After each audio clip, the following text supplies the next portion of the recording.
Hi guys, it's Tammy from BPD-DS, and I'm coming to you from someplace other than my car because it's so nice and I did not have to go out today, and so I'm in my swimsuit. And I am sitting out on my balcony, my upstairs balcony. Just got out of the water. It's all gorgeous, don't even need the pool heater on, it's that warm here. So I am coming to you with not a weight loss update, but a weight loss journey tag that I was tagged in by Rockstar Ruthie from MysteryGuest 1948. And I wanted to get this done quickly so that I could get it uploaded for you all and pass the tag along. And I think the people that I'm going to tag next are Lisa Pickens from Lisa Pickens DS, and Chella from Foodie Turned Sleevey, and I'm trying to make sure that there are people that have YouTube and not just Instagram.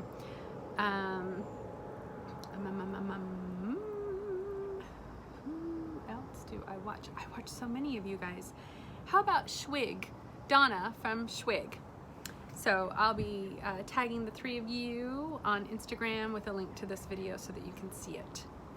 So let's jump in. There's 11 questions. First question is, when did you start gaining weight? I was not fat when I was born. I was 5 pounds 5 ounces and I was full term. So I was a small baby, but I think that I started gaining weight probably about the time I was 5 years old. And I was never a skinny child, even though I was born so small.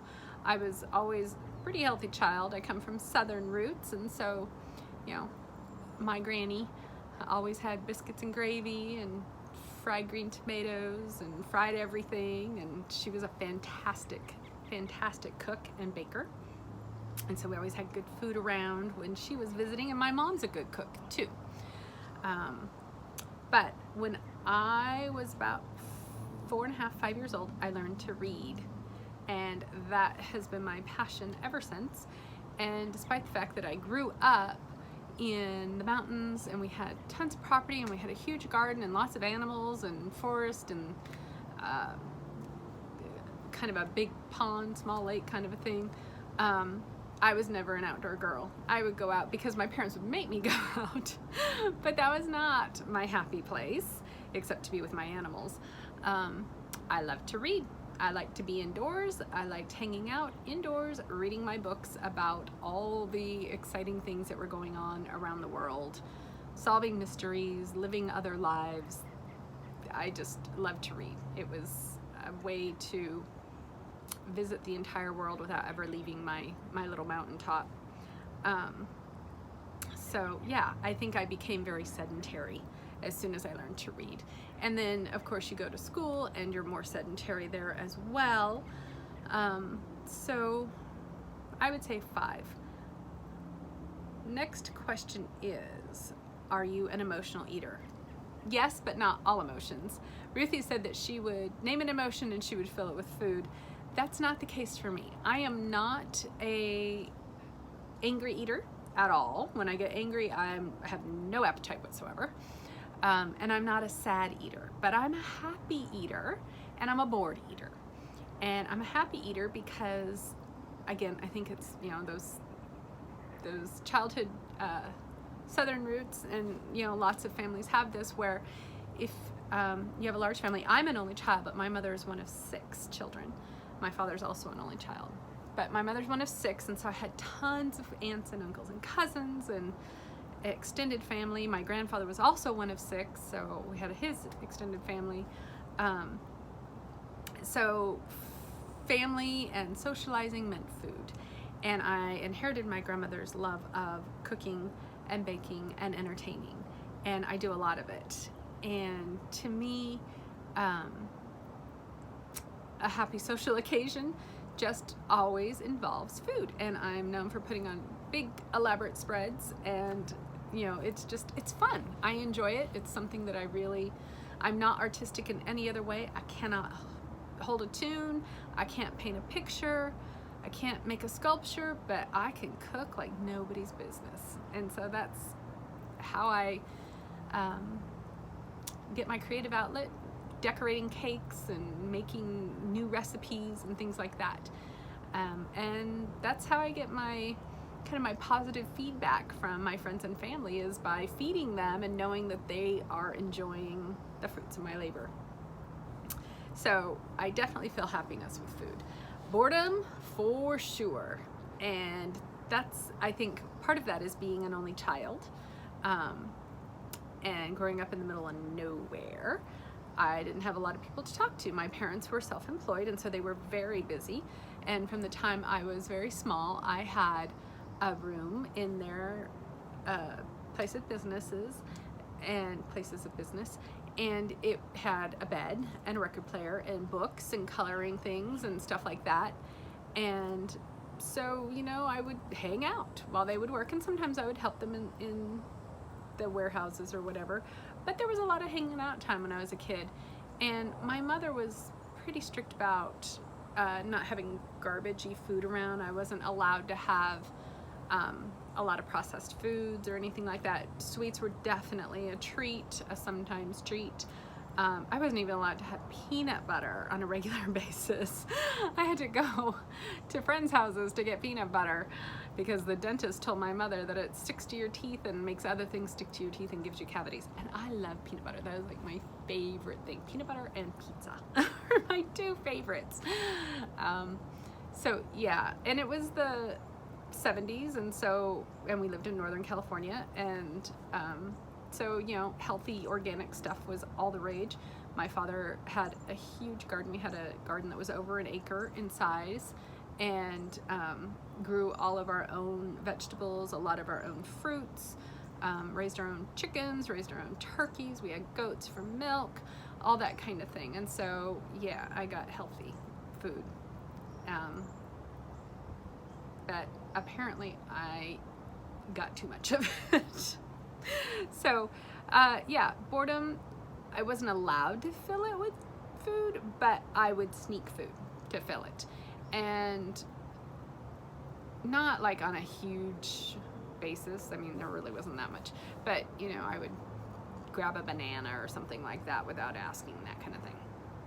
So, a little bit of an emotional eater. I also, I mentioned my parents are self-employed, and they were very busy. And I learned early on that one of the ways I could get us all to sit for a minute and have time together was to eat. And so I would kind of drag my feet with eating, and I would eat more so that we had to stay at the table because we weren't allowed, you know, nobody leaves until everyone's done. I would eat more than I wanted because everyone had to stay at the table and talk. So I think that was part of it too. How long have I been dieting? I remember first being told that I needed to lose weight by my pediatrician when I was 6 years old. And I remember him talking to my mom and saying, you know, you've got to restrict your calories, and he's telling me you're too chubby and you should have a thigh gap.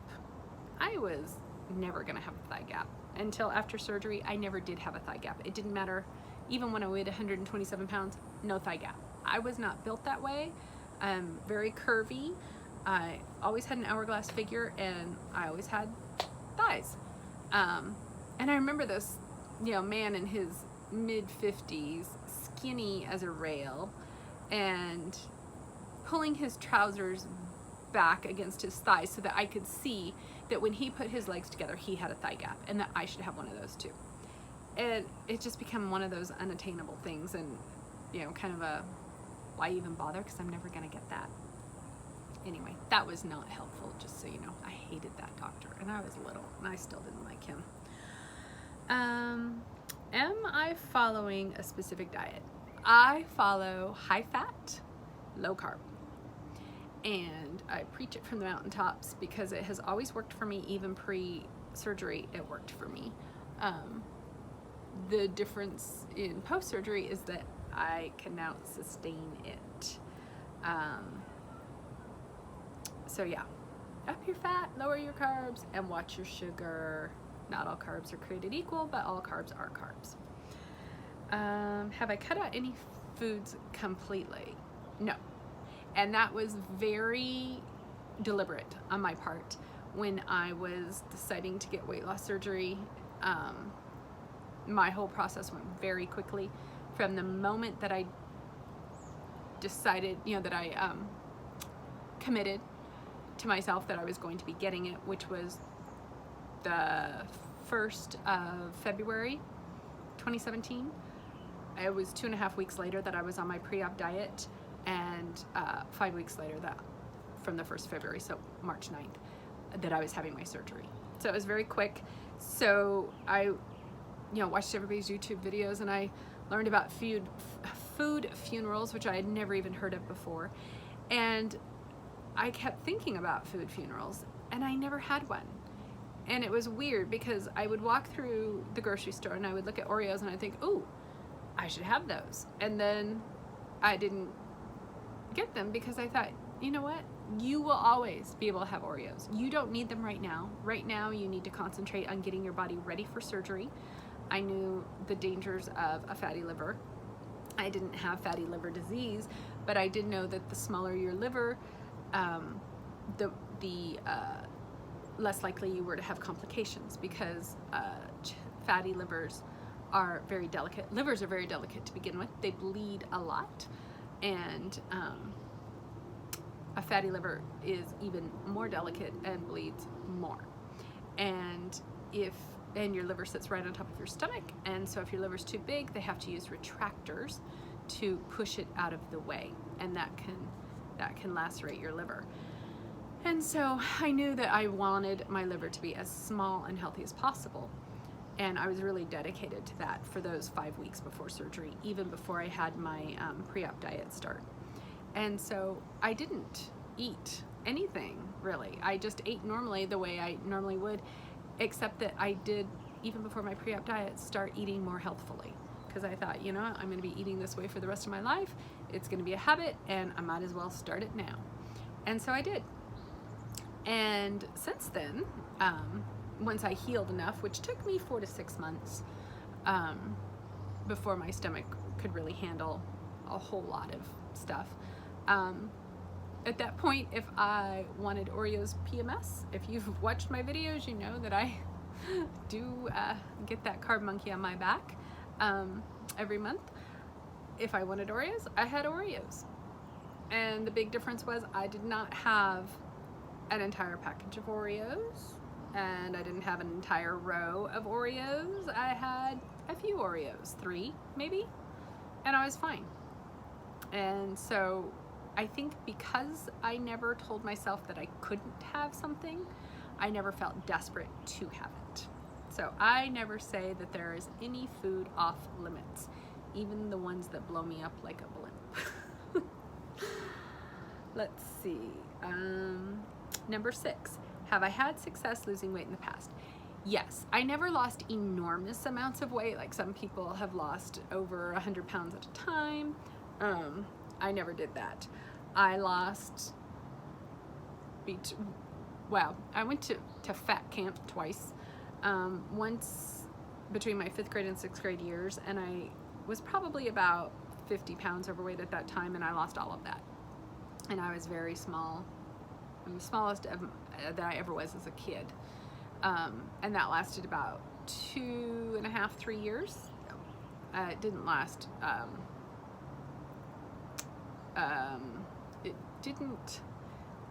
it didn't last as though I stayed that weight. I very gradually gained back over 2.5, 3 years. I didn't regain it quickly.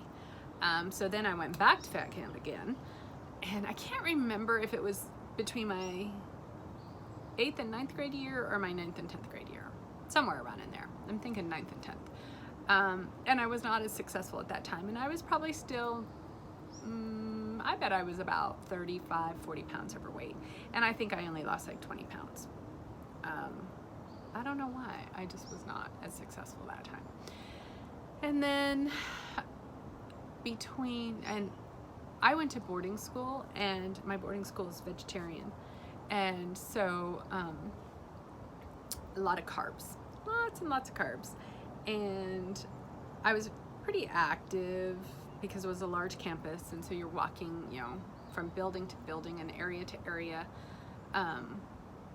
So I was fairly active. I was about 5'2", and I weighed 150-ish in high school, maybe 145. And then when I got to college, I was even more active because the campus was even bigger, and it was very exciting, and I was, involved in a lot, and I lost down to 127, and that was without even trying. And that was my lowest adult weight. After that, I started taking Depo-Provera, and I gained, and I gained, and I gained, and I gained. And I got up to, I think, 230 in my early 20s, lost down to 199, and then gained again up to about I think my highest ever that I saw on the scale was about 278.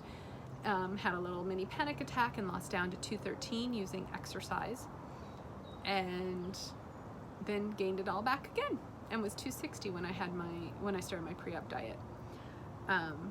So yes, I had short-term success losing weight in the past. I never was able to keep it off, obviously, or else I would not have needed surgery.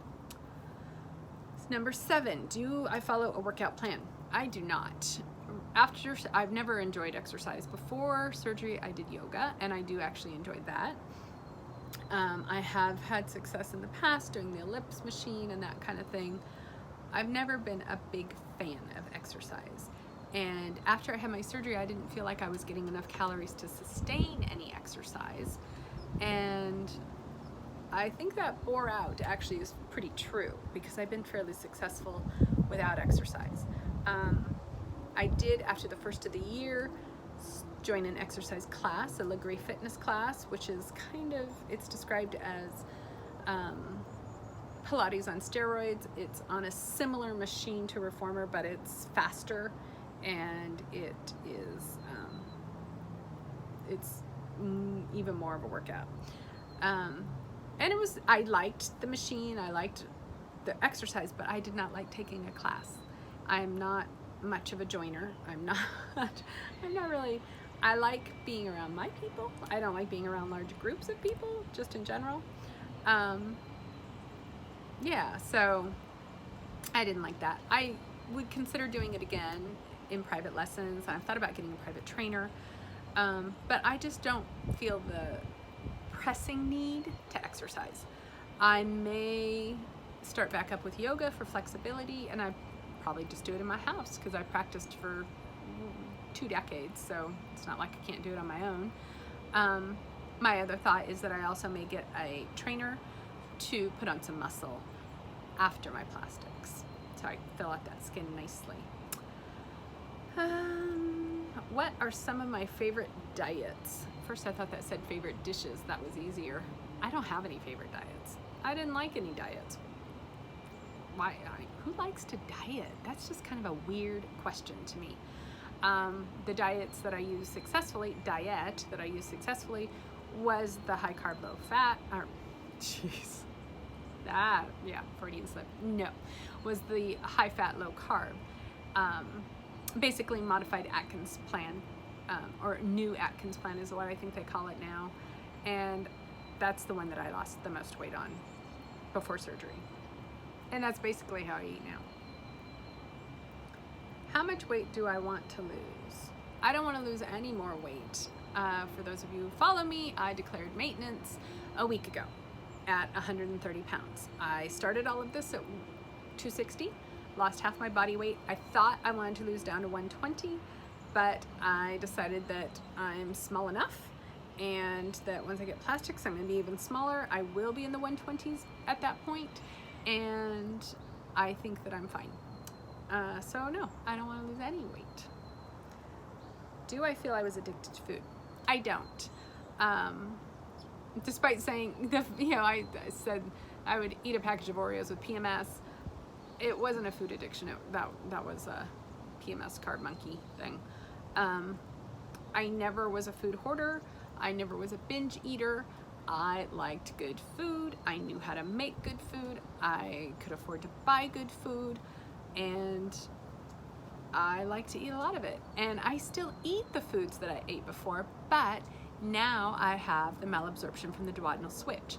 And so now when I eat lobster and it's just drenched in drawn butter, I'm not getting in hardly any of the butter calories. It's all, 20% of the butter calories and then all the or half the lobster protein. When I'm eating pate, same thing, it's mostly fat. When I'm eating escargot, it's butter. Dips, sour cream, or buttermilk, or things like that. Mayonnaise, I love mayonnaise. But again, so cheeses, oh my gosh, triple creme Saint Andre cheese, I could eat that stuff until the cows come home and make more. But yeah, so I liked high-fat foods, and now that I have the duodenal switch, I only absorb 20% of those calories, and so that makes all the difference for me. I also absorb 55% of the protein and 45% of the protein and 55% of the carbs, so that helps as well. I never watch my protein. I never think about keeping my protein down. It's always about keeping my protein up. I do watch my carbs.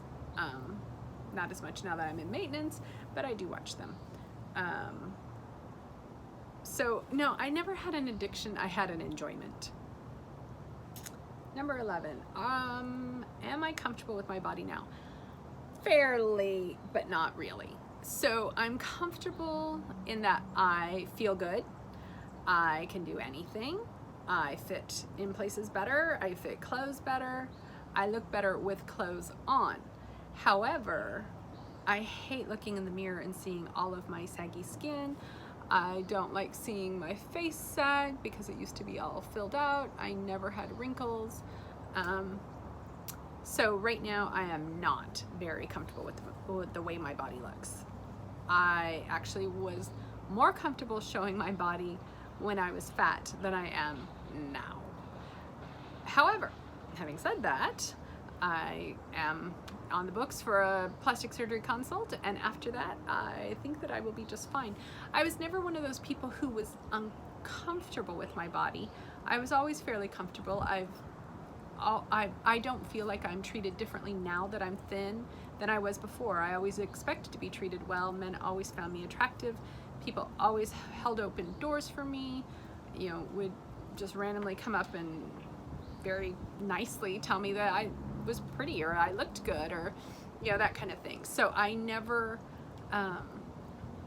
felt bad about myself. I never felt bad about the way I looked. I always had an hourglass figure. Even at 260 pounds, I still had the proportions were right, and so I still could wear form-fitting clothes. I look back now and I think, holy cow, I was way heavier than I thought I was.